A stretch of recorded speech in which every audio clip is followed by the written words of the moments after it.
Universitas Islam Negeri Sunan Ampel, Surabaya telah hadir sebagai garda terdepan dalam peningkatan mutu sumber daya manusia yang memiliki daya saing tinggi, kompetensi, dan inovasi. Universitas ini memiliki 9 fakultas dan salah satunya adalah Fakultas Usuluddin dan Filsafat. Fakultas ini memiliki sejarah yang panjang dan kontribusi besar bagi Universitas Islam Negeri Sunan Ampel, Surabaya. Fakultas Usuluddin dan Filsafat didirikan pada hari Senin tanggal 29 Rabiul Awal 1386 Hijriah atau 18 Juli 1966.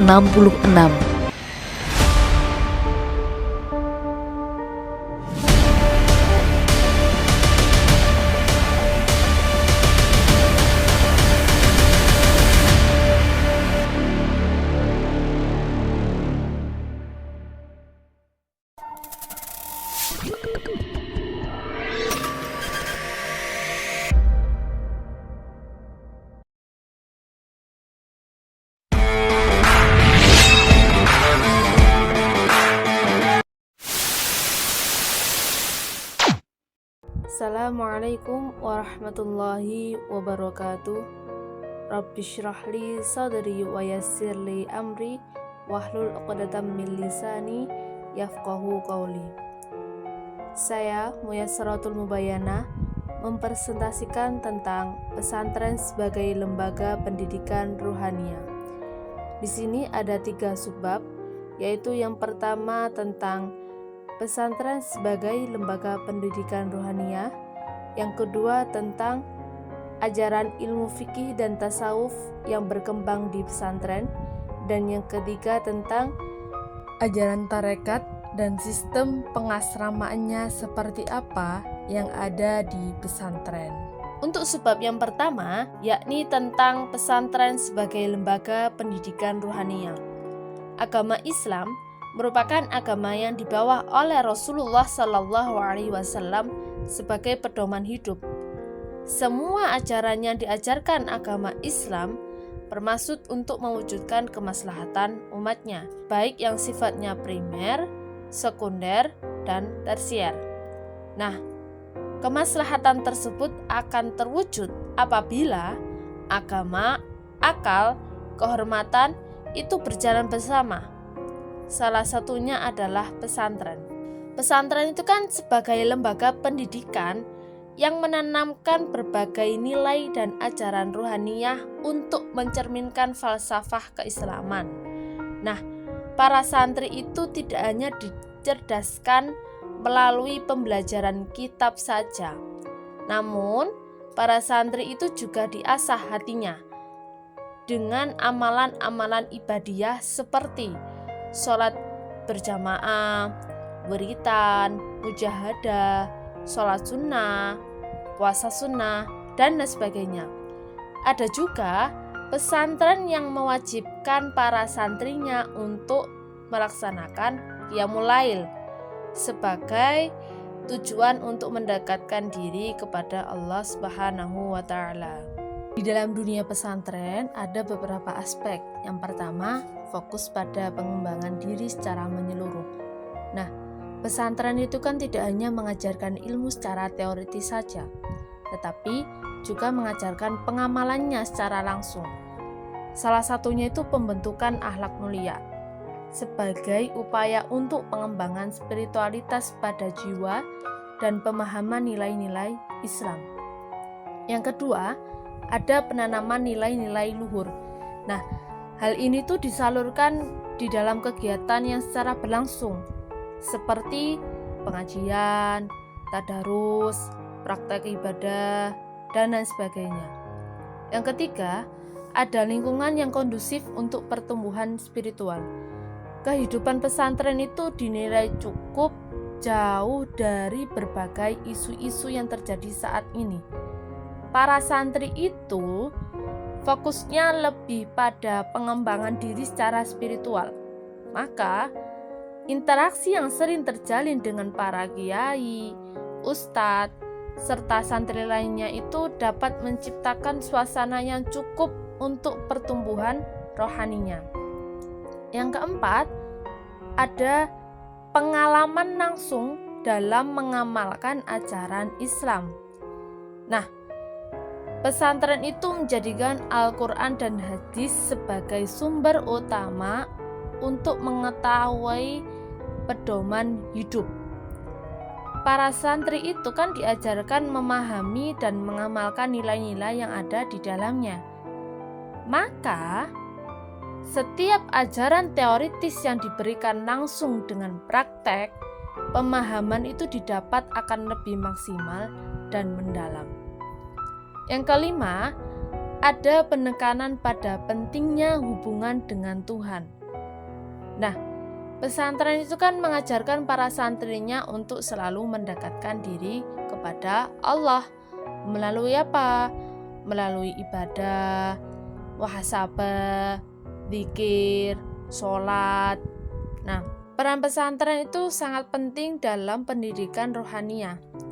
Di antaranya, membentuk pribadi yang beriman dan bertakwa, menumbuhkan akhlak mulia, meningkatkan kualitas hidup, dan melahirkan generasi yang berkualitas. Sebab yang kedua yakni ajaran ilmu fikih dan tasawuf yang berkembang di pesantren.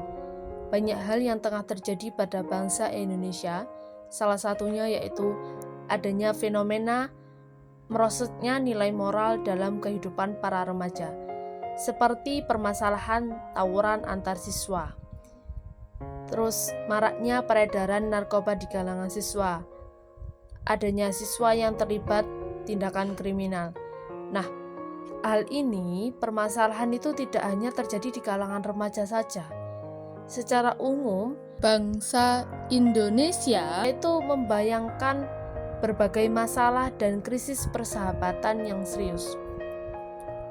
Krisis permasalahan remaja dapat diatasi dengan mengikuti kegiatan pondok pesantren agar tidak terjerumus ke dalam dunia permasalahan anak remaja. Nah, pondok pesantren memang sebagai lembaga wadah pendidikan yang seimbang antara spiritual dan hal duniawi. Tetapi, pondok pesantren itu tidak dapat dijadikan acuan dalam keberhasilan santrinya. Karena apa?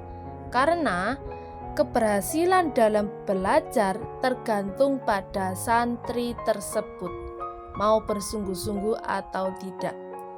Hal yang pertama yang harus dijaga dalam dunia pesantren adalah akhlak. Karena sebuah ilmu tidak akan berhasil tanpa dia memiliki akhlak yang baik.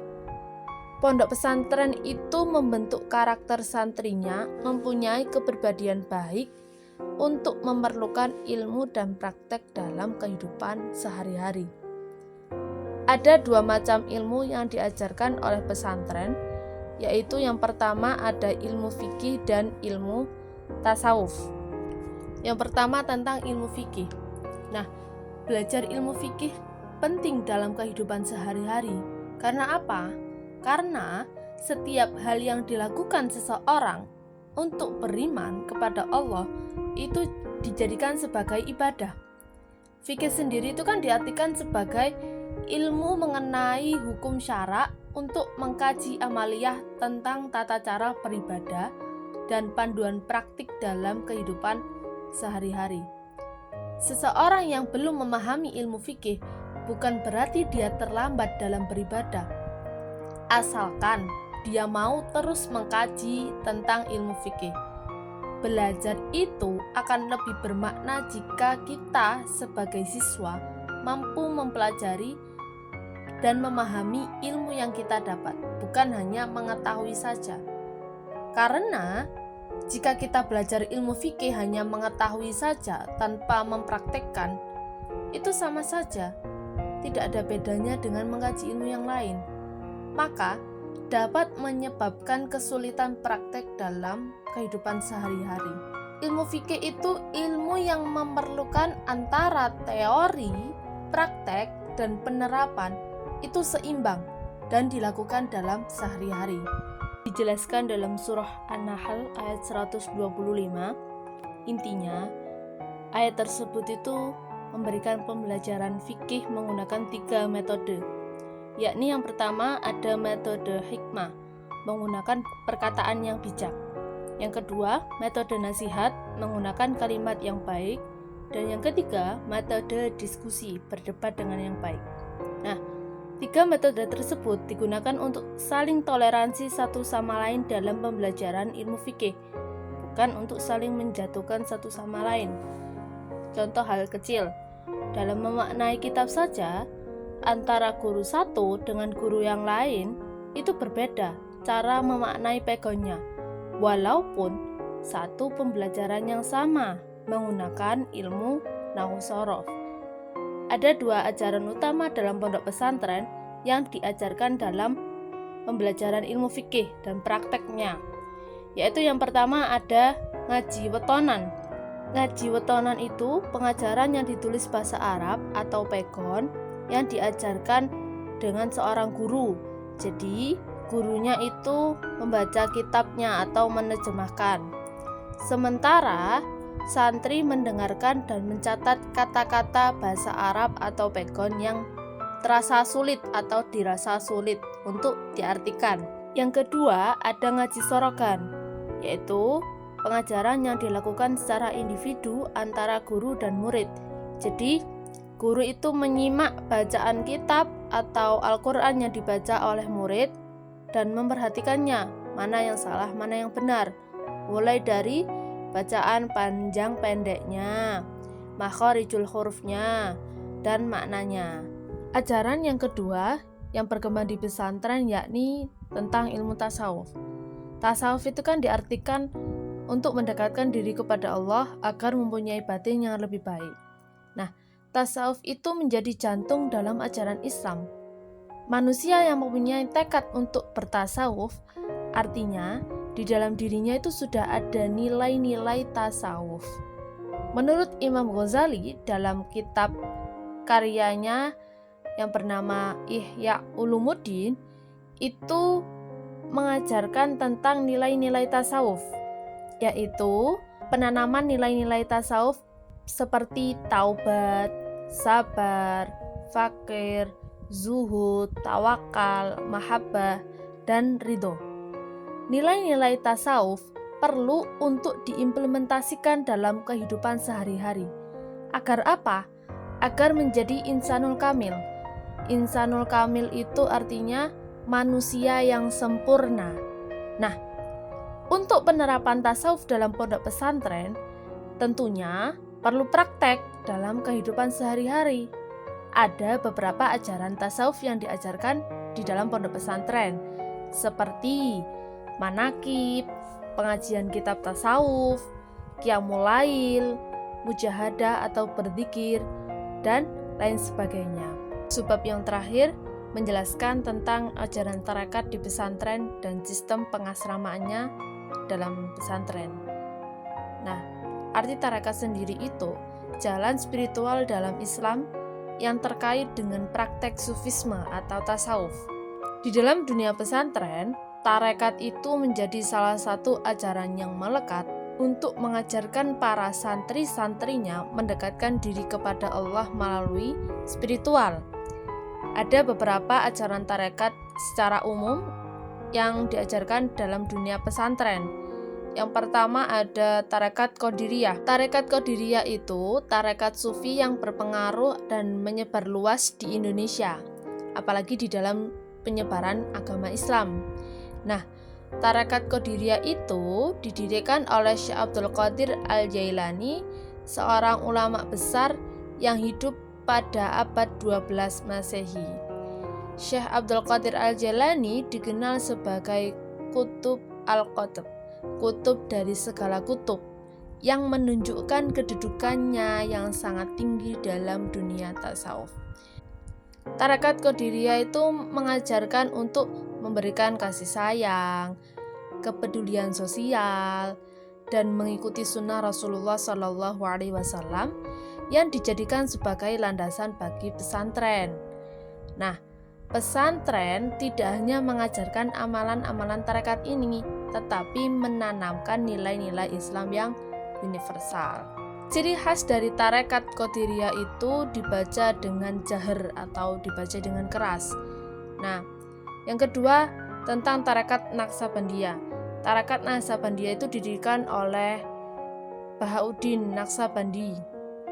Tarekat ini tuh ciri khasnya menggunakan dzikir sirri atau secara pelan-pelan, tidak keras seperti tarekat Qadiriyah. Praktek-praktek Naqsabandiyah itu bertujuan untuk mendekatkan diri kepada Allah Subhanahu wa Ta'ala. Yang ketiga tentang tarekat Syatariyah. Tarekat Syatariyah itu menyebar di kawasan Asia Selatan, Tenggara, termasuk di Indonesia. Nah, tarekat ini mengajarkan untuk cinta kepada Allah, Nabi Muhammad, dan sesama manusia. Di Indonesia itu, tarekat Syatariyah memiliki pengaruh yang cukup besar, terutama bagian Jawa Barat. Banyak pesantren dan organisasi Islam yang menggunakan tarekat Syatariyah. Karena pengaruh dari tarekat Syatariyah itu dilihat dari berbagai aspek kehidupan masyarakat dalam bidang pendidikan, sosial, dan budaya. Sistem pengasramaan pesantren itu ada 3, yakni yang pertama ribat. Ribat itu semacam benteng atau pos militer yang didirikan di perbatasan untuk menjaga keamanan umat Islam. Seiring berjalannya waktu, ribat berkembang menjadi pusat pendidikan dan pengajaran agama. Nah, sistem pengasramaan ribat itu biasanya bersifat militeristik dengan penekanan pada disiplin dan ketaatan. Yang kedua ada Khanqah. Khanqah itu dikenal sebagai tempat tinggal para sufi atau orang-orang yang ingin mendalami ilmu tasawuf. Sistem pengasramaan di Khanqah itu lebih menekankan pada aspek spiritual dan batiniah. Yang ketiga ada zawiyah. Zawiyah itu semacam asrama bagi para anggota tarekat. Jadi, mereka tinggal di zawiyah untuk mempelajari ilmu tasawuf, menjalankan amalan-amalan spiritual, dan dibimbing oleh seorang mursyid yang berpengalaman untuk mencapai tingkat spiritual yang lebih tinggi. Baik, terima kasih. Itu tadi yang dapat saya sampaikan dengan judul Pesantren sebagai Lembaga Pendidikan Rohaniyah. Assalamualaikum warahmatullahi wabarakatuh.